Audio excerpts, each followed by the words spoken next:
नमस्कार। खबरों के इस बुलेटिन में थोड़ा स्वागत है। मैं हाँ तरनजीत कौर। पहला पेश ने चुनिया खबर। प्रधानमंत्री नरेंद्र मोदी सचखंड बल्ला विखे हुए नतमस्तक।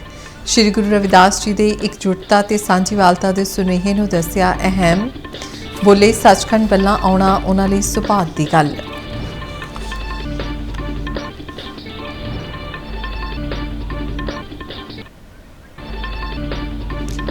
पीएम नरेंद्र मोदी का पंजाब नूं अहम तोहफा। आदमपुर हवाई अड्डा हुण श्री गुरु रविदास जी के नाम नाल जाणिया जावेगा। हलवारा हवाई अड्डा टर्मिनल का भी कीता वर्चुअल उद्घाटन। लंबे समय तो की जा रही मंग पूरी करन लई लोकां वल्लों पीएम मोदी का धन्नवाद।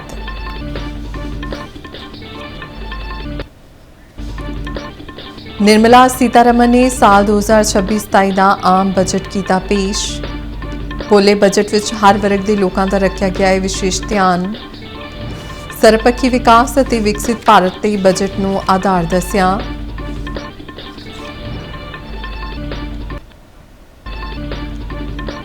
पीएम मोदी ने बजट नूं दस्सिया इतिहासक। बोले बजट 140 करोड़ भारतीयों दीआं आसां उम्मीदां नूं दर्शाउंदा है। केंद्रीय मंत्रियों मुताबिक बजट देश के विकास नूं देवेगा रफ्तार।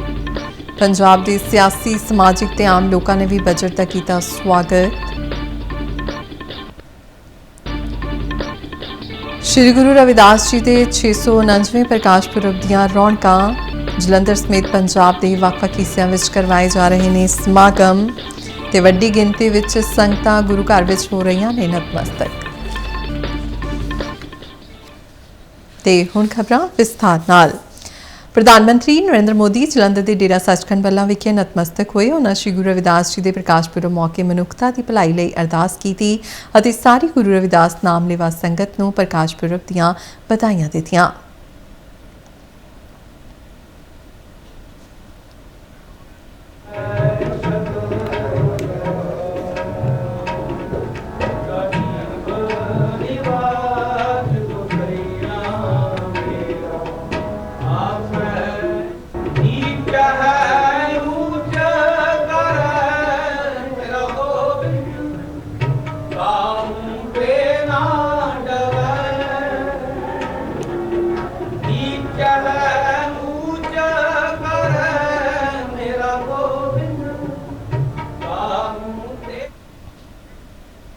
इस मौके बोलदियां प्रधानमंत्री मोदी ने कहा कि डेरा सचखंड बल्ला आउणा उन्हां लई बहुत ही सुभाग दी गल है।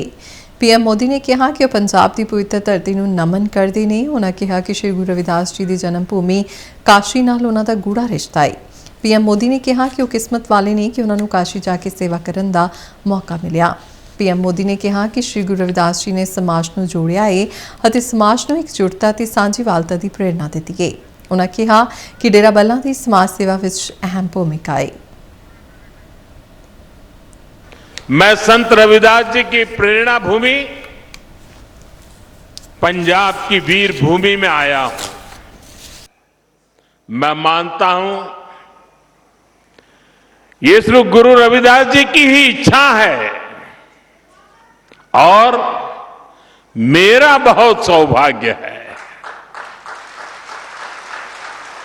मैं इस आयोजन में मुझे निमंत्रित करने के लिए डेरा सचखंड बल्ला का आभार व्यक्त करता हूं, प्रणाम करते हुए अभिनंदन करता हूं। संत श्री पिपलदास जी, संत श्री सरवनदास जी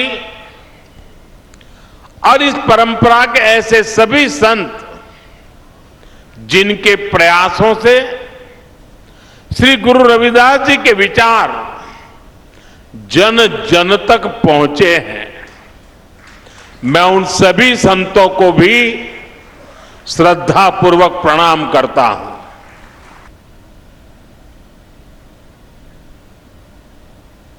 संसद विच आज पेश किए गए केंद्रीय बजट बारे बोलदियां प्रधानमंत्री मोदी ने कहा कि पंजाब ਅਤੇ देश ਦੀਆਂ सनअतां ਅਤੇ MSME उद्यमां ਦਾ विशेष ध्यान रखा गया है। उन्होंने कहा कि भारत ते यूरोपी संघ मुक्त व्यापार समझौता पंजाब आधारित हौजरी खेडां ते होर सनअतां लई बाजार खोलेगा। उन्होंने कारोबारियों को सੱਦਾ ਦਿੱਤਾ कि ਉਹ ਕੌਮਾਂਤਰੀ ਬਾਜ਼ਾਰ ਲਈ ਉੱਚ ਗੁਣਵੱਤਾ ਵਾਲੇ ਭਾਰਤੀ ਉਤਪਾਦ ਤਿਆਰ ਕਰਨ ਤਾਂ ਜੋ ਇਸ ਖੇਤਰ ਵਿੱਚ ਦੇਸ਼ ਦਾ ਉਹ ਮਾਣ ਮੁੜ ਹਾਸਲ ਕੀਤਾ ਜਾ ਸਕੇ ਜਿਹੜਾ ਬਰਤਾਨਵੀ ਸ਼ਾਸਨ ਤੋਂ ਪਹਿਲਾਂ ਸੀ।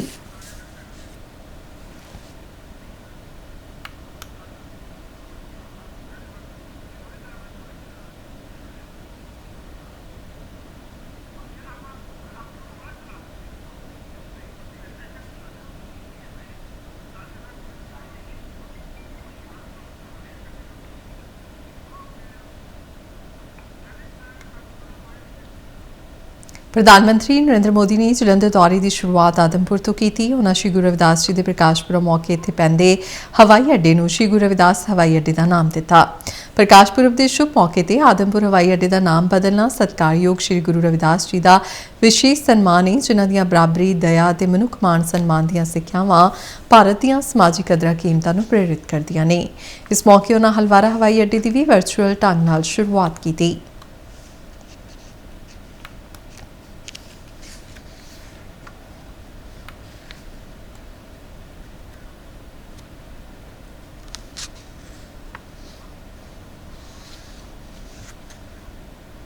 आदमपुर हवाई अड्डे का नाम श्री गुरु रविदास जी के नाम से किए जाने का लोगों ते सियासी आगुआं ने भरवां स्वागत किया है। जो प्रधानमंत्री जी रिस्पेक्टेबल नरेंद्र मोदी जी एयरपोर्ट का अपडेशन करने आए हैं और उन्होंने संत महाराज जी को भी अवार्ड से नवाजा है पद्मश्री से। ये हम पूरे समाज के लिए मान का प्रतीक है। मोदी जी का बहुत बहुत धन्यवाद करता हाँ जिन्हों ने गुरु महाराज जी का नाम ते आदमपुर एयरपोर्ट जो श्री गुरु रविदास महाराज जी के नाम से रखा है। असी गुरु महाराज जी की कृपा के नाल इन्हां दा बहुत बहुत ही धन्यवाद करते हैं और सारे समाज का बहुत इन्होंने नाम उच्चा रखा। मतलब सानू बहुत खुशी हुई है कि जिहड़ा एयरपोर्ट आ साडे रविदास महाराज जी के नाम से मतलब हो गया। तो अगे सानू अंमृतसर जाना पैंदा सी। एक रिक्वेस्ट ये आ कि वो जिहड़ा एयरपोर्ट आ हुण इंटरनेशनल लैवल ते हो जाए।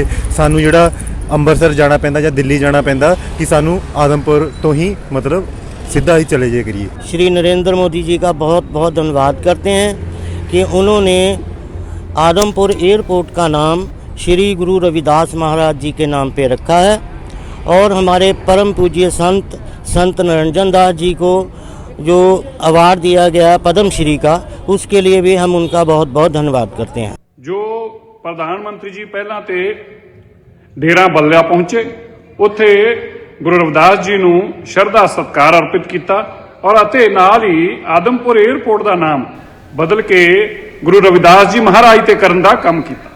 ये अपने आप अंदर एक बहुत बड़ा इतिहासिक कदम है। प्रधानमंत्री जो सोच रही है सबका साथ सबका विकास सबका प्रयास, ये तां ही मुकम्मल हो सकती जो सारे वर्गां दे लोग नाल चले। हलवारा हवाई अड्डे की टर्मिनल बिल्डिंग के उद्घाटन मौके मौजूद रेल और फूड प्रोसैसिंग सनत मंत्री रवनीत सिंह बिट्टू ने इकट्ठ में संबोधन करदियां कहा कि हलवारा हवाई अड्डे ते यात्री उड़ाणों के नाल कार्गो टर्मिनल भी छेती शुरू किया जाएगा। उन्होंने कहा कि मौजूदा समय में इस खेतर के सनतकारां नूं कार्गो आवाजाही लई अमृतसर या चंडीगढ़ के हवाई अड्डियां ते निर्भर रहना पैंदा है। हलवारा हवाई अड्डे ते कार्गो सेवावां विच शुरू होण नाल सनअती खेतर दीआं लोड़ां पूरीआं होणगीआं अते लॉजिस्टिक खर्चा भी घटेगा। केंद्रीय राज मंत्री ने हवाई अड्डे का नाम शहीद आजम सरदार करतार सिंह सराभा के नाम से रखने का प्रस्ताव दिता है तां जो महान आज़ादी संग्रामी और क्रांतिकारी को श्रद्धांजलि दी जा सके। बिट्टू ने प्रधानमंत्री नरेंद्र मोदी का हवाई अड्डे के उद्घाटन लिए धन्यवाद करदिआं इस नूं पंजाब के लोगों ने एक इतिहासिक तोहफा करार दिता। उन्होंने कहा कि यह प्रोजेक्ट पंजाब विच सनअत व्यापार और रोजगार नूं नवीं दिशा और रफ्तार देवेगा। इस बार उन्होंने पंजाब का प्रोग्राम तेरा बल्ला आके रत्न सपोर्ट का बनाया जितनी अभी उन्होंने नाम से आदमपुर उन्होंने गुरु महाराज के नाम से नाम रखना उत्थे ही अपने हलवारे एयरपोर्ट का नींह पत्थर रखन साडे बहुत ही प्यारे सारियां दे प्यारे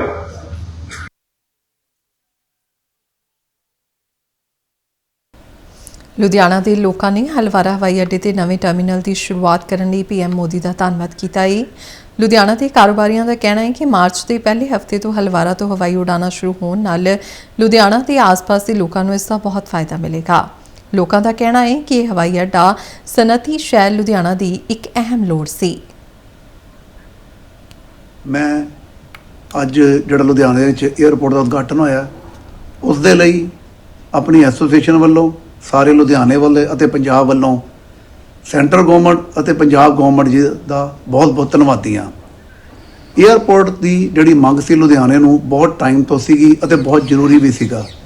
ਸਾਡੀ ਹੋਟਲ ਇੰਡਸਟਰੀ ਨੂੰ ਇਸ ਦੀ ਬਹੁਤ ਜ਼ਰੂਰਤ ਸੀ ਕਿਉਂਕਿ ਅਸੀਂ ਦੇਖਿਆ ਵੀ ਲੁਧਿਆਣਾ ਇੱਕ ਇੰਡਸਟਰੀ ਵਾਲਾ ਸ਼ਹਿਰ ਹੈ ਅਤੇ ਇਸ ਦੇ ਜਿਹੜੇ ਨੁਮਾਇੰਦੇ ਹੈ ਉਹ ਕਾਫੀ ਜਿੱਥੇ ਹਿੰਦੁਸਤਾਨ ਜਾਂਦੇ ਨੇ ਬਾਹਰ ਵੀ ਜਾਂਦੇ ਨੇ, ਪਰ ਲੁਧਿਆਣਾ ਜਿਹੜੀ 에ਅਰ ਕਨੈਕਟੀਵਿਟੀ ਨਾਲ ਨਹੀਂ ਸੀਗਾ, ਇਸ ਕਰਕੇ ਉਹਨਾਂ ਦੀਆਂ ਮੀਟਿੰਗਾਂ ਜ਼ਿਆਦਾਤਰ ਹਮੇਸ਼ਾ ਦਿੱਲੀ ਜਾਂ ਕਿਤੇ ਹੋਰ ਹੀ ਹੁੰਦੀਆਂ ਸੀ ਤੇ ਲੁਧਿਆਣੇ ਸਾਡੇ ਇਸ ਤਰ੍ਹਾਂ ਦੀਆਂ ਮੀਟਿੰਗਾਂ ਨਹੀਂ ਹੁੰਦੀਆਂ ਸੀ ਅਤੇ ਸਾਨੂੰ ਉਸ ਦਾ ਕਾਫੀ ਨੁਕਸਾਨ ਚੱਕਣਾ ਪੈਂਦਾ ਸੀ। ਹੁਣ ਲੁਧਿਆਣੇ ਦੀ ਜਿਹੜੀ ਕਨੈਕਟੀਵਿਟੀ ਹੈ ਉਹ ਇੰਡੀਆ ਅਤੇ ਆਉਣ ਵਾਲੇ ਟਾਈਮ 'ਚ ਇੰਟਰਨੈਸ਼ਨਲ ਤੌਰ ਤੇ ਹੋਵੇਗੀ। ਔਰ ਅਸੀਂ ਬਹੁਤ ਸ਼ੁਕਰਗੁਜ਼ਾਰ ਹਾਂ ਸੈਂਟਰ ਗਵਰਨਮੈਂਟ ਤੇ ਸਟੇਟ ਗਵਰਨਮੈਂਟ ਦਾ, ਕਿਉਂਕਿ ਲੁਧਿਆਣਾ ਨੂੰ ਬਹੁਤ ਦੇਰ ਤੋਂ ਬੜੇ ਲੰਬੇ ਸਮੇਂ ਤੋਂ ਇਸ ਚੀਜ਼ ਦੀ ਮੰਗ ਸੀਗੀ, ਕਿਉਂਕਿ ਲੁਧਿਆਣਾ ਔਰ ਸਰਾਊਂਡਿੰਗ ਡਿਸਟ੍ਰਿਕਟਸ ਹਮੇਸ਼ਾ ਸਫਰ ਕਰਦੇ ਆ ਕਿ ਸਾਨੂੰ ਟਰੈਵਲ ਕਰਕੇ ਜਾਂ ਚੰਡੀਗੜ੍ਹ ਜਾਂ ਦਿੱਲੀ ਜਾਣਾ ਪੈਂਦਾ ਸੀ, ਅੰਮ੍ਰਿਤਸਰ ਸਾਹਿਬ ਜਾਣਾ ਪੈਂਦਾ ਸੀ ਫਲਾਈਟਸ ਪਕੜਨ ਲਈ, ਤੇ ਹੁਣ ਸਾਡੇ ਲਈ ਬਹੁਤ ਆਸਾਨ ਹੋ ਜਾਏਗਾ ਪੂਰੇ ਤਰੀਕੇ ਨਾਲ ਕਨੈਕਟ ਕਰਨਾ ਦੇਸ਼ ਨੂੰ ਵੀ ਔਰ ਇੰਟਰਨੈਸ਼ਨਲ। ਕੇਂਦਰੀ ਖਜ਼ਾਨਾ ਮੰਤਰੀ ਨਿਰਮਲਾ ਸੀਤਾਰਮਨ ਨੇ ਸਾਲ 2026-27 ਦਾ ਕੇਂਦਰੀ ਬਜਟ ਪੇਸ਼ ਕੀਤਾ। ਇਹ ਉਹਨਾਂ ਦਾ ਰਿਕਾਰਡ 9 ਬਜਟ ਸੀ। ਮਾਘ ਪੂਰਨਮਾਸ਼ੀ ਦੇ ਸ਼ੁਭ ਮੌਕੇ ਤੇ ਸ਼੍ਰੀ ਗੁਰੂ ਰਵਿਦਾਸ ਜੀ ਦੀ ਜਨਮ ਸ਼ਤਾਬਦੀ ਦਾ ਹਵਾਲਾ ਦਿੰਦਿਆਂ ਖਜ਼ਾਨਾ ਮੰਤਰੀ ਨੇ ਕਿਹਾ ਕਿ ਪ੍ਰਧਾਨ ਮੰਤਰੀ ਨਰਿੰਦਰ ਮੋਦੀ ਦੀ ਅਗਵਾਈ ਹੇਠ ਸਰਕਾਰ ਨੇ ਹਮੇਸ਼ਾ ਸੁਧਾਰਾਂ ਅਤੇ ਲੋਕ ਭਲਾਈ ਨੂੰ ਤਰਜੀਹ ਦਿੱਤੀ ਹੈ। ਆਤਮ ਨਿਰਭਰ ਭਾਰਤ ਦੇ ਟੀਚੇ ਨਾਲ ਢਾਂਚਾਗਤ ਸੁਧਾਰਾਂ, ਮਾਲੀ ਸੂਝ-ਬੂਝ ਅਤੇ ਮੁਦਰਾ ਸਥਿਰਤਾ ਨੂੰ ਅੱਗੇ ਵਧਾਇਆ ਗਿਆ ਹੈ, ਜਿਸ ਵਿੱਚ ਜਨਤਕ ਪੂੰਜੀਕਾਰੀ ਤੇ ਵਧੇਰੇ ਜ਼ੋਰ ਦਿੱਤਾ ਗਿਆ ਹੈ। ਖਜ਼ਾਨਾ ਮੰਤਰੀ ਨੇ ਕਿਹਾ ਕਿ ਇਸ ਬਜਟ ਵਿੱਚ ਆਮ ਲੋਕਾਂ ਦਾ ਧਿਆਨ ਰੱਖਿਆ ਗਿਆ ਹੈ। ਉਨ੍ਹਾਂ ਕਿਹਾ ਕਿ ਪ੍ਰਧਾਨ ਮੰਤਰੀ ਨਰਿੰਦਰ ਮੋਦੀ ਦੀ ਅਗਵਾਈ ਵਾਲੀ ਸਰਕਾਰ ਨੇ ਸਿਰਫ ਅਸਲ ਸੁਧਾਰਾਂ ਦੀ ਰਾਹ ਨੂੰ ਚੁਣਿਆ ਹੈ। ਉਨ੍ਹਾਂ ਭਰੋਸਾ ਦਿੱਤਾ ਕਿ ਸਰਕਾਰ ਇਹ ਯਕੀਨੀ ਬਣਾਵੇਗੀ ਕਿ ਆਰਥਿਕ ਵਿਕਾਸ ਦਾ ਲਾਭ ਹਰ ਕਿਸਾਨ, ਪੱਟੀਦਰ ਜਾਤਾਂ, ਕਬੀਲਿਆਂ, ਨੌਜਵਾਨ, ਗਰੀਬ ਅਤੇ ਔਰਤਾਂ ਤੱਕ ਪਹੁੰਚੇ। ਬਜਟ ਵਿੱਚ ਆਮਦਨ ਕਰ ਦੀਆਂ ਦਰਾਂ ਵਿੱਚ ਕੋਈ ਬਦਲਾਅ ਨਹੀਂ ਕੀਤਾ ਗਿਆ। 1 ਅਪ੍ਰੈਲ ਤੋਂ ਦੇਸ਼ ਵਿੱਚ ਨਵਾਂ ਇਨਕਮ ਟੈਕਸ ਲਾਗੂ ਹੋਵੇਗਾ। ਹੁਣ ਪੜ੍ਹਾਈ ਅਤੇ ਇਲਾਜ ਲਈ ਵਿਦੇਸ਼ ਪੈਸੇ ਭੇਜਣ ਤੇ ਘੱਟ ਟੈਕਸ ਦੇਣਾ ਪਵੇਗਾ। ਵਾਧਾ ਕਾਰੋਬਾਰ ਲਈ ਟੈਕਸ ਹੁਣ 0.05% ਦੇਣਾ ਪਵੇਗਾ। ਖਜ਼ਾਨਾ ਮੰਤਰੀ ਮੁਤਾਬਿਕ ਨੌਕਰੀ ਪੇਸ਼ਾ ਵਰਗ ਨੂੰ ਅਚਲ ਜਾਇਦਾਦ ਵੇਚਣ ਤੇ TDS ਦੀ ਥਾਂ ਤੇ ਪੈਨ ਆਧਾਰਿਤ ਚਲਾਨ ਭਰਨਾ ਪਵੇਗਾ। ਵਿਦੇਸ਼ਾਂ ਵਿੱਚ ਕਮਾਈ ਦਾ ਐਲਾਨ ਕਰਨ ਲਈ ਇੱਕ ਮੁਫਤ ਸਕੀਮ ਸ਼ੁਰੂ ਕੀਤੀ ਗਈ ਹੈ। NRI ਨੂੰ ਵਿਦੇਸ਼ ਤੋਂ ਕਮਾਈ ਰਕਮ ਭਾਰਤ ਵਿੱਚ ਲਗਾਉਣ ਤੇ 5 ਸਾਲ ਲਈ ਆਮਦਨ ਕਰ ਵਿੱਚ ਸ਼ਰਤਾਂ ਸਣੇ ਰਾਹਤ ਦਿੱਤੀ ਜਾਵੇਗੀ। ਮੋਬਾਈਲ, EV ਸਕੂਟਰ, EV ਕਾਰਾਂ ਤੇ ਸੋਲਰ ਨਾਲ ਜੁੜੀਆਂ ਵਸਤਾਂ ਸਸਤੀਆਂ ਹੋਣਗੀਆਂ। ਕੋਰੀਅਰ ਰਾਹੀਂ ਸਮਾਨ ਭੇਜਣਾ ਹੁਣ ਸਸਤਾ ਹੋਵੇਗਾ। ਕੈਂਸਰ ਦੀਆਂ 17 ਦਵਾਈਆਂ ਹੁਣ ਘੱਟ ਕੀਮਤ ਤੇ ਮਿਲਣਗੀਆਂ। ਸਸਤੀਆਂ ਕੀਤੀਆਂ ਜਾਣ ਵਾਲੀਆਂ ਦਵਾਈਆਂ ਤੇ ਕਸਟਮ ਡਿਊਟੀ ਨਹੀਂ ਲੱਗੇਗੀ। 7 ਦੁਰਲਭ ਬਿਮਾਰੀਆਂ ਲਈ ਵਿਦੇਸ਼ਾਂ ਤੋਂ ਮੰਗਵਾਉਣ ਵਾਲੀਆਂ ਦਵਾਈਆਂ ਹੁਣ ਸਸਤੀਆਂ ਹੋਣਗੀਆਂ। ਨੌਜਵਾਨਾਂ ਨੂੰ AI ਦੇ ਖੇਤਰ ਵਿੱਚ ਹੱਲਾਸ਼ੇਰੀ ਦੇਣ ਲਈ ਵਿਸ਼ੇਸ਼ ਉਪਰਾਲੇ ਕੀਤੇ ਜਾਣਗੇ। AI ਟੂਲ ਭਾਰਤ ਵਿਸਤਾਰ ਪ੍ਰੋਗਰਾਮ ਦੀ ਸ਼ੁਰੂਆਤ ਕੀਤੀ ਜਾਵੇਗੀ। ਕਰੀਅਰ ਪਾਥਵੇ ਉਪਲਬਧ ਕਰਵਾਉਣ ਲਈ ਸਕੀਮ ਸ਼ੁਰੂ ਹੋਵੇਗੀ। ਕੌਮੀ ਪੱਧਰ ਤੇ ਡਿਜੀਟਲ ਨੌਲੇਜ ਗ੍ਰਿਡ ਸਥਾਪਿਤ ਹੋਵੇਗਾ। ਸਾਲ 2030 ਤੱਕ ਗੇਮਿੰਗ ਅਤੇ ਕਾਮਿਕ ਦੇ ਖੇਤਰ ਵਿੱਚ 20 ਲੱਖ ਪੇਸ਼ੇਵਰਾਂ ਲਈ ਨਵੇਂ ਮੌਕੇ ਉਪਲਬਧ ਕਰਵਾਉਣ ਦਾ ਟੀਚਾ ਮਿੱਥਿਆ ਗਿਆ ਹੈ। ਕਿਸਾਨਾਂ ਦੇ ਹਿੱਤਾਂ ਨੂੰ ਧਿਆਨ ਵਿੱਚ ਰੱਖਦਿਆਂ ਪੇਂਡੂ ਇਲਾਕਿਆਂ ਵਿੱਚ ਇੱਕ ਜ਼ਿਲ੍ਹਾ ਇੱਕ ਉਤਪਾਦ ਯੋਜਨਾ ਨੂੰ ਮਜ਼ਬੂਤ ਕੀਤਾ ਜਾਵੇਗਾ। ਉਤਪਾਦਨ, ਸਿਖਲਾਈ ਅਤੇ ਮੰਡੀਕਰਨ ਨੂੰ ਹੱਲਾਸ਼ੇਰੀ ਦਿੱਤੀ ਜਾਵੇਗੀ। ਖਾਦੀ ਅਤੇ ਹੱਥਖੱਡੀ ਨੂੰ ਮਜ਼ਬੂਤ ਕਰਨ ਲਈ ਮਹਾਤਮਾ ਗਾਂਧੀ ਗ੍ਰਾਮ ਸਵਰਾਜ ਮੁਹਿੰਮ ਦੀ ਸ਼ੁਰੂਆਤ ਹੋਵੇਗੀ। ਅੰਮ੍ਰਿਤਸਰ ਸਰੋਵਰਾਂ ਦੇ ਵਿਕਾਸ ਸਣੇ ਪਸ਼ੂ ਪਾਲਣ ਦੇ ਖੇਤਰ ਲਈ ਲੋਨ ਆਧਾਰਿਤ ਸਬਸਿਡੀ ਪ੍ਰੋਗਰਾਮ ਸ਼ੁਰੂ ਕੀਤਾ ਜਾਵੇਗਾ। New Income Tax Act. In July 2024, I announced a comprehensive review of the Income Tax Act 1961. This was completed in a record time, and the Income Tax Act 2025 will come into effect from 1st April 2026. I propose to extend time available for revising returns from 31st December to up to 31st March with the payment of a nominal fee. ਪ੍ਰਧਾਨ ਮੰਤਰੀ ਨਰਿੰਦਰ ਮੋਦੀ ਨੇ ਕੇਂਦਰੀ budget 2026-27 ਨੂੰ ਇਤਿਹਾਸਕ ਦੱਸਿਆ ਹੈ। ਇੱਕ video ਸੁਨੇਹੇ ਵਿੱਚ PM ਮੋਦੀ ਨੇ ਕਿਹਾ ਕਿ ਇਹ ਬਜਟ 140 ਕਰੋੜ ਭਾਰਤੀਆਂ ਦੀਆਂ ਆਸਾਂ ਉਮੀਦਾਂ ਨੂੰ ਦਰਸਾਉਂਦਾ ਹੈ। ਪ੍ਰਧਾਨ ਮੰਤਰੀ ਮੋਦੀ ਨੇ ਕਿਹਾ ਕਿ ਇਹ ਬਜਟ ਦੇਸ਼ ਹਿੱਤ ਵਿੱਚ ਹੈ ਅਤੇ ਇਸ ਨਾਲ ਦੇਸ਼ ਦੇ ਵਿਕਾਸ ਨੂੰ ਨਵੀਂ ਊਰਜਾ ਮਿਲੇਗੀ। उन्होंने कहा कि भारत सुधार एक्सप्रैस की सवारी पीएम मोदी ने विश्वास प्रगट करदियां कहा कि भारत छेती ही दुनिया का तीजा सब तो वड्डा अर्थचारा बनने की राह ते अते बजट एक विकसित भारत के सुपने का आधार है। प्रधानमंत्री ने कहा कि इस बजट नाल MSME खेतर नूं व्यापक समर्थन दिता जाएगा। निर्मला जी ने लगातार 9वीं बार देश का बजट प्रस्तुत करके नया रिकॉर्ड बनाया है। ये बजट अपार अवसरों का राजमार्ग है। ये बजट वर्तमान के सपनों को साकार करता है और भारत के उज्जवल भविष्य की नींव को सशक्त करता है। ये बजट 2047 के विकसित भारत की हमारी ऊंची उड़ान का मजबूत आधार है। साथियों, आज भारत जिस रिफॉर्म एक्सप्रेस पर सवार है, इस बजट से उसे नई ऊर्जा, नई गति मिलेगी। केंद्रीय मंत्रियों ने इस बजट ਨੂੰ देश के विकास ਨੂੰ रफ्तार देने वाला दस्या है।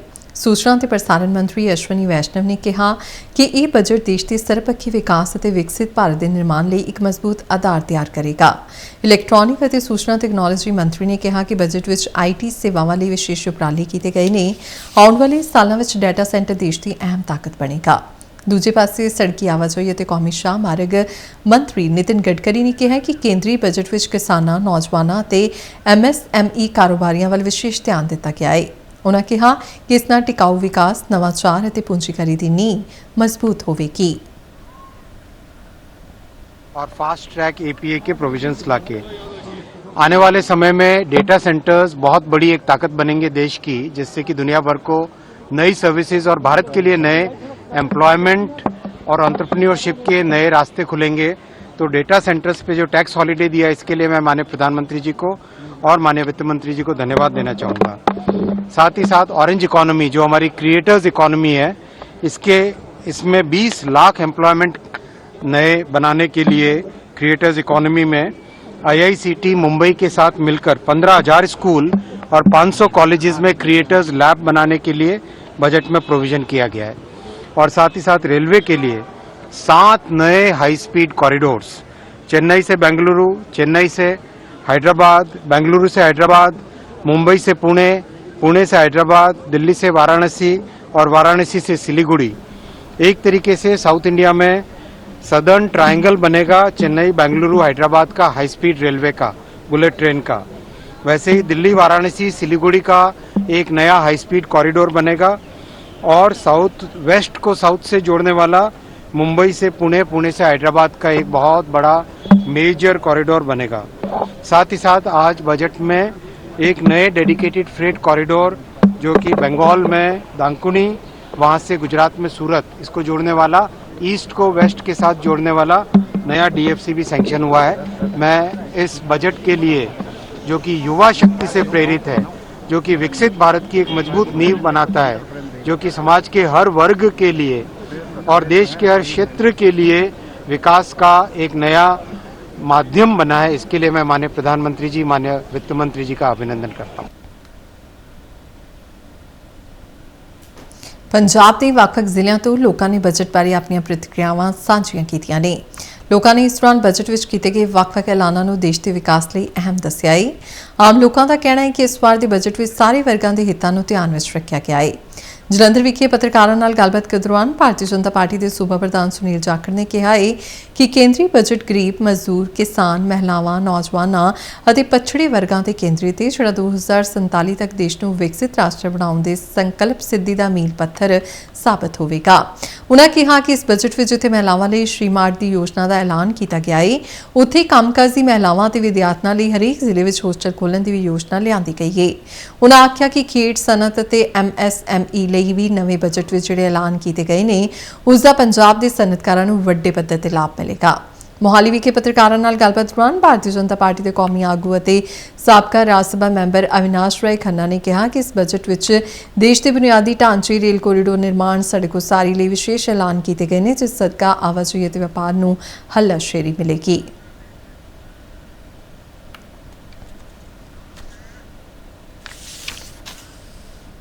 ਵਿੱਚ ਮਹਿਲਾਵਾਂ ਦੇ ਹੱਕ ਦੇ ਵਿੱਚ, ਕਿਸਾਨਾਂ ਦੇ ਆ ਜਿਹੜਾ ਬਜਟ ਹੈ ਉਸੇ ਉਦੇਸ਼ ਨਾਲ ਗਰੀਬੀ ਕਰਨ ਵਾਸਤੇ, ਗਰੀਬਾਂ ਦੇ ਹੱਕ ਦੇ ਵਿੱਚ, ਮਹਿਲਾਵਾਂ ਦੇ ਹੱਕ ਦੇ ਵਿੱਚ, ਕਿਸਾਨਾਂ ਦੇ ਤੇ ਸਾਡੇ ਪਿਛੜੇ ਵਰਗ ਦੇ ਜਿਹੜੇ ਲੋਕ ਹੈ ਉਹਨਾਂ ਦੀ ਬਿਹਤਰੀ ਵਾਸਤੇ ਉਹਨਾਂ ਨੂੰ ਕਿਸ ਤਰ੍ਹਾਂ ਰੁਜ਼ਗਾਰ ਮੁਹੱਈਆ ਕਰਾਇਆ ਜਾਵੇ। ਜੋ ਕੁਝ ਵੀ ਰਿਫਾਰਮ ਜਿਹੜੇ ਕਹਿੰਦੇ ਆ, ਰਿਫਾਰਮ ਐਕਸਪ੍ਰੈਸ ਜਿਹੜੀ ਆ ਚਾਲੂ ਹੈ 2047 ਚ ਅਸੀਂ ਜਾ ਕੇ ਵਿਕਸਿਤ ਭਾਰਤ ਦਾ ਜਿਹੜਾ ਸੁਪਨਾ ਦੇਖਿਆ, ਉਹਦੇ ਵਿੱਚ ਸਾਡੇ ਜਿਹੜੇ ਸਟਰਕਚਰਲ ਰਿਫਾਰਮਸ ਹੈ, ਇੰਫਰਾਸਟ੍ਰਕਚਰ, ਕੈਪੀਟਲ ਇਨਵੈਸਟਮੈਂਟ ਜਿਸ ਤਰ੍ਹਾਂ ਵਧੀ ਹੈ 10 ਲੱਖ ਕਰੋੜ ਤਾਈਂ ਦਾ ਜਿਸ ਤਰ੍ਹਾਂ ਇਹਦੇ ਵਿੱਚ ਟਾਰਗੇਟ ਹੈ ਉਹ ਲੈ ਕੇ ਚੱਲੇ ਹਾਂ ਤਾਂ ਕਿ ਯੂਥ ਨੂੰ ਰੋਜ਼ਗਾਰ ਮਿਲ ਸਕੇ। ਜੋ ਇਸ ਵਾਰ ਬਜਟ ਪੇਸ਼ ਹੋਇਆ ਜਿਸ ਨਾਲ ਕਈ ਚੀਜ਼ਾਂ ਹੈਲਥ ਸੈਕਟਰ ਵਿੱਚ ਰੇਟ ਘਟਣਗੇ, ਹਵਾਈ ਯਾਤਰਾ, ਬੈਟਰੀ, ਸੋਲਰ એનર્ਜੀ ਸਿਸਟਮ, ਹੋਰ ਬਹੁਤ ਚੀਜ਼ਾਂ ਜੋ ਸਮੇਂ ਦੀ ਥੋੜ ਕਰਕੇ ਨਹੀਂ ਦੱਸ ਸਕਦੇ। ਇਸ ਨਾਲ ਇੱਕ ਆਮ ਜਨਤਾ ਦੇ ਉੱਪਰ ਬੋਝ ਘਟਦਾ ਹੈ ਫਾਈਨੈਂਸ਼ੀਅਲੀ। ਨੰਬਰ 2, ਬਾਜ਼ਾਰ ਵਿੱਚ, ਮਾਰਕੀਟ ਵਿੱਚ ਪੈਸੇ ਦਾ ਸਰਕੂਲੇਸ਼ਨ ਵੱਧ ਜਾਂਦਾ ਹੈ, ਉਸ ਨਾਲ ਸਾਨੂੰ ਵਪਾਰੀ ਵਰਗ ਨੂੰ ਬਹੁਤ ਰਾਹਤ ਮਿਲਦੀ ਹੈ। ਦੇਸ਼ ਦੀ ਫਾਈਨਾਂਸ ਮਿਨਿਸਟਰ ਸ਼੍ਰੀਮਤੀ ਨਿਰਮਲਾ ਸੀਤਾਰਮਨ ਜੀ ਵੱਲੋਂ ਪੇਸ਼ ਕੀਤਾ ਗਿਆ ਅੱਜ ਦਾ ਬਜਟ ਜੋ ਹੈ ਬਹੁਤ ਹੀ ਲਾਭਕਾਰੀ ਬਜਟ ਹੈ, ਜਿਹਦੇ ਵਿੱਚ ਵਿਸ਼ੇਸ਼ ਤੌਰ ਤੇ ਯੁਵਾ ਸ਼ਕਤੀ ਤੇ ਫੋਕਸ ਕੀਤਾ ਗਿਆ ਹੈ। ਐਮਐਸਐਮਈ ਸਿਸਟਮ ਨੂੰ ਜੋ ਹੈ ਬਹੁਤ ਵਧਾਵਾ ਦਿੱਤਾ ਗਿਆ ਹੈ। ਸਭ ਤੋਂ ਜ਼ਿਆਦਾ ਖੁਸ਼ੀ ਇਸ ਗੱਲ ਦੀ ਹੈ ਕਿ ਜਿਸ ਤਰ੍ਹਾਂ ਦੇਸ਼ ਦੇ ਵਿੱਚ ਕੈਂਸਰ ਔਰ ਸ਼ੂਗਰ ਦੀ ਬਿਮਾਰੀ ਦੇ ਮਰੀਜ਼ ਰੋਜ਼ ਵੱਧ ਰਹੇ ਹੈ, ਉਹਨਾਂ ਦੇ ਲਈ ਜੋ ਦਵਾਈਆਂ ਹੈ ਉਹਨਾਂ ਤੇ ਜੋ ਹੈ ਰੇਟ ਘੱਟ ਕਰਨ ਬਾਰੇ ਇਸ ਬਜਟ ਵਿੱਚ ਤਜਵੀਜ਼ ਕੀਤੀ ਗਈ ਹੈ। ਇਹ ਬਜਟ ਰਕਸ਼ਾ, ਸੁਰੱਖਿਆ ਤੇ ਕਨੈਕਟੀਵਿਟੀ ਇਸ ਤੇ ਜ਼ਿਆਦਾ ਫੋਕਸ ਦੇ ਕੇ ਇਸ ਬਜਟ ਨੂੰ ਪੇਸ਼ ਕੀਤਾ ਗਿਆ। ਅੱਜ ਹਿੰਦੁਸਤਾਨ ਐਵੀਏਸ਼ਨ ਦੇ ਖੇਤਰ ਵਿੱਚ ਤੀਜੇ ਨੰਬਰ ਦਾ ਦੇਸ਼ ਬਣ ਚੁੱਕਾ। ਇਹਦਾ ਮਤਲਬ ਦੇਸ਼ ਦੇ ਪ੍ਰਧਾਨ ਮੰਤਰੀ ਦੇ ਨੇਤਰਤਵ ਵਿੱਚ ਕਨੈਕਟੀਵਿਟੀ ਤੇ ਜ਼ਿਆਦਾ ਜ਼ੋਰ ਦਿੱਤਾ ਗਿਆ। ਜੇ ਅਸੀਂ ਰੇਲਵੇ ਦੀ ਗੱਲ ਕਰੀਏ 99.1% ਇਲੈਕਟ੍ਰੀਫਿਕੇਸ਼ਨ ਜਿਹੜੀ ਹੈ ਉਹ ਹੋ ਚੁੱਕੀ ਹੈ। ਭਾਜਪਾ ਦੇ ਕੌਮੀ ਜਨਰਲ ਸਕੱਤਰ ਤਰੁਣ ਚੁੱਘ ਨੇ ਅੰਮ੍ਰਿਤਸਰ ਵਿਖੇ ਪੱਤਰਕਾਰਾਂ ਨਾਲ ਬਜਟ ਬਾਰੇ ਚਰਚਾ ਕਰਦਿਆਂ ਕਿਹਾ ਕਿ ਇਹ ਬਜਟ ਮੋਦੀ ਸਰਕਾਰ ਨੂੰ ਵਿਕਾਸ ਦੀ ਰਾਹ ਤੇ ਮਜ਼ਬੂਤੀ ਨਾਲ ਅੱਗੇ ਲੈ ਕੇ ਜਾਵੇਗਾ। ਉਨ੍ਹਾਂ ਕਿਹਾ ਕਿ ਇਸ ਬਜਟ ਵਿੱਚ ਮੱਧ ਵਰਗ ਅਤੇ ਇਮਾਨਦਾਰੀ ਨਾਲ ਟੈਕਸ ਦੇਣ ਵਾਲਿਆਂ ਨੂੰ ਰਾਹਤ ਅਤੇ ਸਨਮਾਨ ਦੋਵੇਂ ਦਿੱਤੇ ਗਏ ਨੇ। ਉਨ੍ਹਾਂ ਕਿਹਾ ਕਿ ਬਜਟ ਅਸਲ ਵਿੱਚ ਨੌਜਵਾਨਾਂ ਨੂੰ ਧਿਆਨ ਵਿੱਚ ਰੱਖ ਕੇ ਕੀਤਾ ਗਿਆ ਹੈ, ਜਿਸ ਵਿੱਚ ਹੁਨਰ ਵਿਕਾਸ, ਸਿੱਖਿਆ ਤੇ ਰੋਜ਼ਗਾਰ, MSME ਨੂੰ ਮਾਲੀ ਅਤੇ ਬੁਨਿਆਦੀ ਸਮਰਥਨ, ਮਹਿਲਾ ਉਦਮੀਆਂ ਨੂੰ ਹੱਲਾਸ਼ੇਰੀ ਅਤੇ ਕਿਸਾਨਾਂ ਲਈ ਉੱਚ ਮੁੱਲ ਵਾਲੀਆਂ ਖੇਤੀ ਯੋਜਨਾਵਾਂ ਦੇਸ਼ ਦੇ ਸਮਾਜਿਕ ਆਰਥਿਕ ਤਾਣੇ-ਬਾਣੇ ਨੂੰ ਮਜ਼ਬੂਤ ਕਰੇਗਾ। ਦੂਜੇ ਪਾਸੇ ਲੁਧਿਆਣਾ ਦੀ ਆਮ ਜਨਤਾ, ਕਾਰੋਬਾਰੀਆਂ, ਵਪਾਰੀਆਂ, ਘਰੇਲੂ ਔਰਤਾਂ, ਸਿਹਤ ਖੇਤਰ ਨਾਲ ਜੁੜੇ ਲੋਕਾਂ ਸਣੇ ਤਕਰੀਬਨ ਹਰੇਕ ਵਰਗ ਨੇ ਆਮ ਬਜਟ ਵਿੱਚ ਪੇਸ਼ ਕੀਤੀਆਂ ਤਜਵੀਜ਼ਾਂ ਦਾ ਸਵਾਗਤ ਕੀਤਾ ਹੈ। ਉਨ੍ਹਾਂ ਇਸ ਬਜਟ ਦੀ ਸ਼ਲਾਘਾ ਕਰਦਿਆਂ ਕਿਹਾ ਕਿ ਇਸ ਵਿੱਚ ਸਾਰਿਆਂ ਦੇ ਵਿਕਾਸ ਲਈ ਕੋਈ ਨਾ ਕੋਈ ਉਪਰਾਲਾ ਕੀਤਾ ਗਿਆ ਹੈ। ਮੋਦੀ ਸਰਕਾਰ ਜੀ ਦਾ ਅੱਜ ਦਾ ਬਜਟ ਜੋ ਮੈਡਮ ਸੀਤਾਰਮਨ ਨੇ ਪੇਸ਼ ਕੀਤਾ ਹੋਇਆ, ਸਭ ਤੋਂ ਪਹਿਲਾਂ ਮੈਂ ਸ਼ਲਾਘਾ ਕਰਾਂਗਾ ਕਿ MSME ਸੈਕਟਰ ਦੀ ਸਾਰ ਲਈ ਹੈ, ਜਿਹਦੀ total contribution 30% of India the GDP ਹੈਗੀ। ਇਹਨਾਂ ਨੇ 10,000 ਕਰੋੜ ਦਾ ਜਿਹੜਾ ਸਾਡੇ ਵਾਸਤੇ ਫੰਡ ਰੱਖਿਆ ਹੈ। ਆਈ ਥਿੰਕ ਕਿ ਜੇ ਇਹਨੂੰ ਠੀਕ ਤਰੀਕੇ ਨਾਲ MSME ਤੱਕ ਪਹੁੰਚ ਜਾਏ, ਗਰੋਥ ਬੜੀ ਅੱਛੀ ਹੋਏਗੀ। 200 ਕਲਸਟਰ ਵਾਸਤੇ ਕਿਹਾ ਗਿਆ, ਐਪਰੀਸ਼ੀਏਬਲ ਹੈਗੀ ਹੈ। ਕੇਂਦਰ ਸਰਕਾਰ ਦਾ ਜੋ ਬਜਟ ਪੇਸ਼ ਕੀਤਾ ਗਿਆ ਹੈ ਉਹਦੇ ਵਿੱਚ ਬਹੁਤ ਸਾਰੀਆਂ ਜਿਹੜੀਆਂ ਹੈਲਥ ਕੇਅਰ ਲਈ ਨੇ ਅੱਛੀਆਂ ਡਿਵੈਲਪਮੈਂਟਸ ਹੋਈਆਂ ਨੇ। ਬਹੁਤ ਸਾਰੀਆਂ ਲਾਈਫ ਸਟਾਈਲ ਡਿਜ਼ੀਜ਼ ਜਿਹੜੀਆਂ ਰੋਜ਼ਮਰਰਾ ਦੀਆਂ ਬਿਮਾਰੀਆਂ ਲੋਕਾਂ ਨੂੰ, ਜਿਸ ਤਰ੍ਹਾਂ ਕਿ ਡਾਇਬੀਟੀਜ਼ ਹੈ ਜੋ ਕਿ ਇੱਕ ਜੰਗਲ ਅੱਗ ਤਰ੍ਹਾਂ ਵੱਧ ਰਹੀ ਹੈ ਇਸ ਪਾਰਟ ਆਫ ਕੰਟਰੀ ਦੇ ਵਿੱਚ। ਔਰ ਦੂਜਾ ਜੋ ਲਾਈਫ ਸੇਵਿੰਗ ਬਿਮਾਰੀਆਂ ਨੇ, ਲਾਈਫ ਸੇਵਿੰਗ ਡਰੱਗਸ ਨੇ, ਜਿਹੜੀਆਂ ਇਹੋ ਜਿਹੀਆਂ ਬਿਮਾਰੀਆਂ ਜਿਸ ਤਰ੍ਹਾਂ ਕੈਂਸਰ ਦੀਆਂ ਬਿਮਾਰੀਆਂ ਨੇ ਜਾਂ ਕੁਝ ਇਹੋ ਜਿਹੇ ਹਾਇਰ ਐਂਟੀਬਾਇਓਟਿਕਸ ਨੇ, ਉਹਨਾਂ ਦੇ ਉੱਪਰ ਵੀ ਜਿਹੜਾ ਹੈ ਉਹ ਟੈਕਸ ਕੱਟ ਕਰਕੇ ਤੇ ਜਿਹੜੀਆਂ ਉਹ ਨੇ ਬਹੁਤ। ਪ੍ਰਧਾਨ ਮੰਤਰੀ ਜੀ ਦਾ ਡੇਰਾ ਵੱਲਾ ਜਾਣਾ ਆਪਣੇ ਆਪ 'ਚ ਇੱਕ ਇਤਿਹਾਸਕ ਹੈ। ਮੇਰੇ ਖਿਆਲ ਨਾਲ ਦੇਸ਼ ਦਾ ਪਹਿਲਾ ਪ੍ਰਧਾਨ ਮੰਤਰੀ ਹੋਣਗੇ ਜਿਹੜੇ ਪੰਜਾਬ ਦੇ ਅੰਦਰ ਕਿਸੇ ਵੰਚਿਤ ਭਾਈਚਾਰੇ ਦੇ ਡੇਰੇ ਦੇ ਅੰਦਰ ਆ ਕੇ ਮੱਥਾ ਟੇਕ ਰਹੇ ਨੇ ਔਰ ਉੱਥੇ ਬਹਿ ਕੇ ਚਾਹ ਦਾ ਲੰਗਰ ਲੈਣਗੇ। ਔਰ ਅੱਜ ਦੇ ਇਸ ਮਹਾਨ ਦਿਨ ਦੇ ਉੱਤੇ ਸ਼ੀਸ਼ ਨਵਾਉਂਦੇ। ਉਹ ਦੇਸ਼ ਲਈ ਬਹੁਤ ਵਧੀਆ ਹੈ, ਸਮਾਜ ਲਈ ਬਹੁਤ ਵਧੀਆ ਹੈ। ਜਿੱਥੇ ਤੱਕ ਮੈਂ ਸਮਝਦਾ ਗਰੀਬਾਂ ਦੇ ਲਈ, ਕਿਸਾਨਾਂ ਦੇ ਲਈ ਔਰ ਸਮਾਜ ਦੇਸ਼ ਦੇ ਵਿਕਾਸ ਦੇ ਲਈ ਇਹ ਬਜਟ ਬਹੁਤ ਵਧੀਆ ਹੈ। ਸੈਂਟਰ ਸਰਕਾਰ ਦਾ ਬਜਟ ਆਇਆ, ਬਹੁਤ ਵਧੀਆ ਬਜਟ ਹੈ। ਦਰਸ਼ਕ ਟੀਵੀ ਸਕਰੀਨ ਤੇ ਦੋ ਵੀਡੀਓ ਦੇਖ ਰਹੇ ਨੇ। ਪਹਿਲੀ ਤਸਵੀਰ ਵਿੱਚ ਸੰਗਰੂਰ ਦੇ ਲੋਕਾਂ ਦੀ ਬਜਟ ਨੂੰ ਲੈ ਕੇ ਪ੍ਰਤੀਕਿਰਿਆ ਆਈ। ਦੂਜੀ ਤਸਵੀਰ ਵਿੱਚ ਤੁਸੀਂ ਪਠਾਨਕੋਟ ਦੇ ਲੋਕਾਂ ਦੇ ਬਜਟ ਬਾਰੇ ਵਿਚਾਰ ਦੇਖ ਰਹੇ ਹੋ। ਬਜਟ ਜਿਹੜਾ ਪੇਸ਼ ਹੋਇਆ ਉਹ ਦੇਸ਼ ਲਈ ਬਹੁਤ ਵਧੀਆ ਹੈ, ਸਮਾਜ ਲਈ ਬਹੁਤ ਵਧੀਆ ਹੈ। ਜਿੱਥੇ ਤੱਕ ਮੈਂ ਸਮਝਦਾ ਗਰੀਬਾਂ ਦੇ ਲਈ, ਕਿਸਾਨਾਂ ਦੇ ਲਈ ਔਰ ਸਮਾਜ ਦੇਸ਼ ਦੇ ਵਿਕਾਸ ਦੇ ਲਈ ਇਹ ਬਜਟ ਬਹੁਤ ਵਧੀਆ ਹੈ। ਸੈਂਟਰ ਸਰਕਾਰ ਦਾ ਬਜਟ ਆਇਆ, ਬਹੁਤ ਵਧੀਆ ਬਜਟ ਹੈ। ਇਹਦੇ ਵਿੱਚ ਕਈ ਜਿਵੇਂ ਕੈਂਸਰ ਦੀਆਂ ਦਵਾਈਆਂ ਸਸਤੀਆਂ ਹੋਈਆਂ ਨੇ, ਡਾਇਬੀਟੀਜ਼ ਦੀਆਂ ਦਵਾਈਆਂ ਸਸਤੀਆਂ ਹੋਈਆਂ ਨੇ, ਬੈਟਰੀਆਂ ਸਸਤੀਆਂ ਹੋਈਆਂ ਨੇ, ਸੋਲਰ ਸਿਸਟਮ ਬੜਾ ਸਸਤਾ, ਬਹੁਤ ਸਸਤਾ ਕਰਤਾ। ਇਹਦੇ ਵਿੱਚ ਮਹਾਤਮਾ ਗਾਂਧੀ ਗ੍ਰਾਮੀਣ ਯੋਜਨਾ ਕੱਢੀ ਹੈ, ਜਿਹਦੇ ਵਿੱਚ ਬਹੁਤ ਜ਼ਿਆਦਾ ਉੱਥੇ ਆਮ ਲੋਕਾਂ ਨੂੰ ਫਾਇਦਾ ਹੋਊਗਾ ਤੇ 7 ਨਵੇਂ ਕੋਰੀਡੋਰ ਬਣਨਗੇ। बहुत ही गर्व की बात है कि 9th यूनियन बजट उन्होंने पेश करा है। I think this is the largest by any finance minister in India. It is achievement in itself. तो बजट बहुत ही बढ़िया है। 2047 में जो हमने विकसित भारत की संकल्प करा है उसकी तरफ बढ़ते हुए किस तरीके से ग्लोबलाइजेशन के अंदर अपने देश को आगे लेके जाना है, देश को बढ़ाना है, कैसे कस्टम्स और एक्साइज के अंदर गवर्नमेंट ने इस पर बहुत ध्यान रखा है।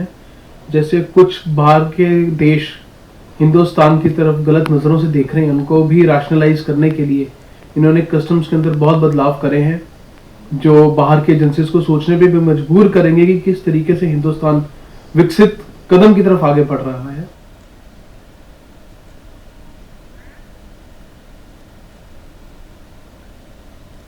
ਸ਼੍ਰੀ ਗੁਰੂ ਰਵਿਦਾਸ ਜੀ ਦੇ 649ਵੇਂ ਪ੍ਰਕਾਸ਼ ਪੁਰਬ ਮੌਕੇ ਜਲੰਧਰ ਸਣੇ ਪੰਜਾਬ ਦੇ ਵੱਖ-ਵੱਖ ਹਿੱਸਿਆਂ ਵਿੱਚ ਧਾਰਮਿਕ ਸਮਾਗਮ ਕਰਵਾਏ ਜਾ ਰਹੇ ਨੇ।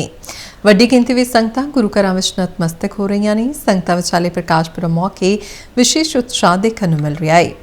ਗੁਰੂ ਘਰਾਂ ਵਿੱਚ ਧਾਰਮਿਕ ਆਗੂਆਂ ਵੱਲੋਂ ਗੁਰੂ ਰਵਿਦਾਸ ਜੀ ਦੀ ਬਾਣੀ ਨਾਲ ਸੰਗਤਾਂ ਨੂੰ ਜੋੜਿਆ ਜਾ ਰਿਹਾ ਹੈ ਅਤੇ ਉੱਥੇ ਦੇਸ਼ ਅਤੇ ਦੁਨੀਆ ਭਰ ਵਿੱਚੋਂ ਆਈਆਂ ਸੰਗਤਾਂ ਮਨੁੱਖ ਦੀ ਭਲਾਈ ਲਈ ਅਰਦਾਸ ਕਰਦੀਆਂ ਨਜ਼ਰ ਆ ਰਹੀਆਂ ਨੇ। ਸ਼ਰਧਾਲੂਆਂ ਵੱਲੋਂ ਵੱਡੀ ਗਿਣਤੀ ਵਿੱਚ ਲੰਗਰ ਲਗਾਏ ਗਏ ਨੇ। ਗੁਰੂ ਘਰਾਂ ਵਿੱਚ ਫੁੱਲਾਂ ਤੇ ਰੰਗ ਬਿਰੰਗੀਆਂ ਰੌਸ਼ਨੀਆਂ ਨਾਲ ਸਜਾਵਟ ਕੀਤੀ ਗਈ ਹੈ। ਦੇਰ ਸ਼ਾਮ ਤੋਂ ਸ਼੍ਰੀ ਗੁਰੂ ਰਵਿਦਾਸ ਨਾਮ ਲੇਵਾ ਸੰਗਤਾਂ ਵੱਲੋਂ ਆਪੋ ਆਪਣੇ ਘਰਾਂ ਤੇ ਧਾਰਮਿਕ ਅਸਥਾਨਾਂ ਤੇ ਦੀਪਮਾਲਾ ਕੀਤੀ ਗਈ ਹੈ। ਸੰਗਤਾਂ ਵੱਲੋਂ ਆਪਣੀ ਖੁਸ਼ੀ ਦਾ ਪ੍ਰਗਟਾਵਾ ਕਰਨ ਲਈ ਆਤਿਸ਼ਬਾਜ਼ੀ ਵੀ ਕੀਤੀ ਗਈ। ਇਸ ਦੌਰਾਨ ਸ਼੍ਰੋਮਣੀ ਗੁਰਦੁਆਰਾ ਪ੍ਰਬੰਧਕ ਕਮੇਟੀ ਵੱਲੋਂ ਗੁਰਦੁਆਰਾ ਸ਼੍ਰੀ ਮੰਜੀ ਸਾਹਿਬ ਦੀਵਾਨ ਹਾਲ ਵਿਖੇ ਸ਼੍ਰੀ ਗੁਰੂ ਰਵਿਦਾਸ ਜੀ ਦਾ ਪ੍ਰਕਾਸ਼ ਪੁਰਬ ਸ਼ਰਧਾ ਤੇ ਸਤਿਕਾਰ ਨਾਲ ਮਨਾਇਆ ਗਿਆ। ਇਸ ਮੌਕੇ ਸ਼੍ਰੀ ਅਖੰਡ ਪਾਠ ਸਾਹਿਬ ਦੇ ਭੋਗ ਉਪਰੰਤ ਸੱਚਖੰਡ ਸ਼੍ਰੀ ਹਰਿਮੰਦਰ ਸਾਹਿਬ ਦੇ ਹਜ਼ੂਰੀ ਰਾਗੀ ਭਾਈ ਹਰਵਿੰਦਰ ਸਿੰਘ ਦੇ ਜਥੇ ਨੇ ਸੰਗਤ ਨੂੰ ਗੁਰਬਾਣੀ ਕੀਰਤਨ ਨਾਲ ਜੋੜਿਆ ਤੇ ਸ਼੍ਰੀ ਗੁਰੂ ਰਵਿਦਾਸ ਜੀ ਦੇ ਜੀਵਨ ਅਤੇ ਉਹਨਾਂ ਦੀ ਵਿਚਾਰਧਾਰਾ ਬਾਰੇ ਸੰਗਤਾਂ ਨੂੰ ਜਾਣੂ ਕਰਵਾਇਆ ਗਿਆ। ਇਸ ਮੌਕੇ ਸ਼੍ਰੀ ਗੁਰੂ ਗ੍ਰੰਥ ਸਾਹਿਬ ਵਿੱਚ ਦਰਜ ਸ਼੍ਰੀ ਗੁਰੂ ਰਵਿਦਾਸ ਜੀ ਦੀ ਪਾਵਨ ਬਾਣੀ ਨੂੰ ਮਾਨਵਤਾ ਲਈ ਰਾਹ ਦਸੇਰਾ ਦੱਸਿਆ।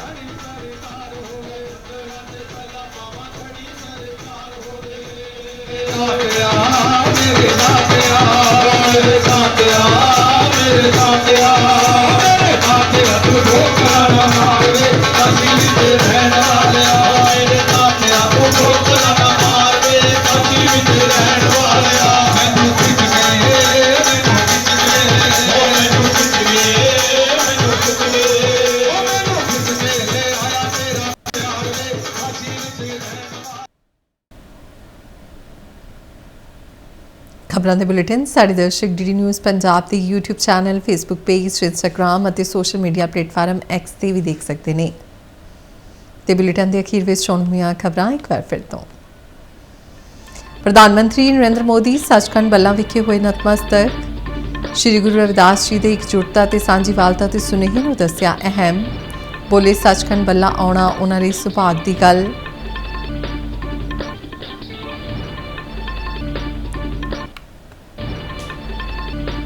PM ਨਰਿੰਦਰ ਮੋਦੀ ਦਾ ਪੰਜਾਬ ਨੂੰ ਅਹਿਮ ਤੋਹਫਾ। ਆਦਮਪੁਰ ਹਵਾਈ ਅੱਡਾ ਹੁਣ ਸ਼੍ਰੀ ਗੁਰੂ ਰਵਿਦਾਸ ਜੀ ਦੇ ਨਾਮ ਨਾਲ ਜਾਣਿਆ ਜਾਵੇਗਾ। ਹਲਵਾਰਾ ਹਵਾਈ ਅੱਡਾ ਟਰਮੀਨਲ ਦਾ ਵੀ ਕੀਤਾ ਵਰਚੁਅਲ ਉਦਘਾਟਨ। ਲੰਬੇ ਸਮੇਂ ਤੋਂ ਕੀਤੀ ਜਾ ਰਹੀ ਮੰਗ ਪੂਰੀ ਕਰਨ ਲਈ ਲੋਕਾਂ ਵੱਲੋਂ PM ਮੋਦੀ ਦਾ ਧੰਨਵਾਦ।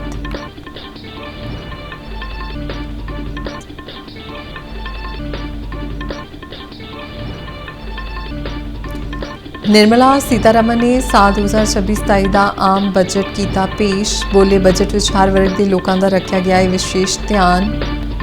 ਸਰਬਪੱਖੀ ਵਿਕਾਸ ਅਤੇ ਵਿਕਸਿਤ ਭਾਰਤ ਲਈ ਬਜਟ ਨੂੰ ਆਧਾਰ ਦੱਸਿਆ।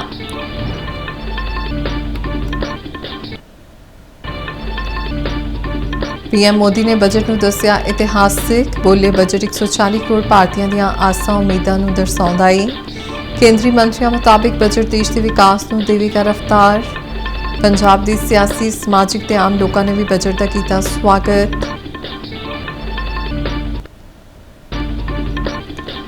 ਤੇ ਸ਼੍ਰੀ ਗੁਰੂ ਰਵਿਦਾਸ ਜੀ ਦੇ 649ਵੇਂ ਪ੍ਰਕਾਸ਼ ਪੁਰਬ ਦੀਆਂ ਰੌਣਕਾਂ। ਜਲੰਧਰ ਸਮੇਤ ਪੰਜਾਬ ਦੇ ਵੱਖ-ਵੱਖ ਹਿੱਸਿਆਂ ਵਿੱਚ ਕਰਵਾਏ ਜਾ ਰਹੇ ਨੇ ਸਮਾਗਮ। ਵੱਡੀ ਗਿਣਤੀ ਵਿੱਚ ਸੰਗਤਾਂ ਗੁਰੂ ਘਰਾਂ ਵਿੱਚ ਹੋ ਰਹੀਆਂ ਨੇ ਨਤਮਸਤਕ।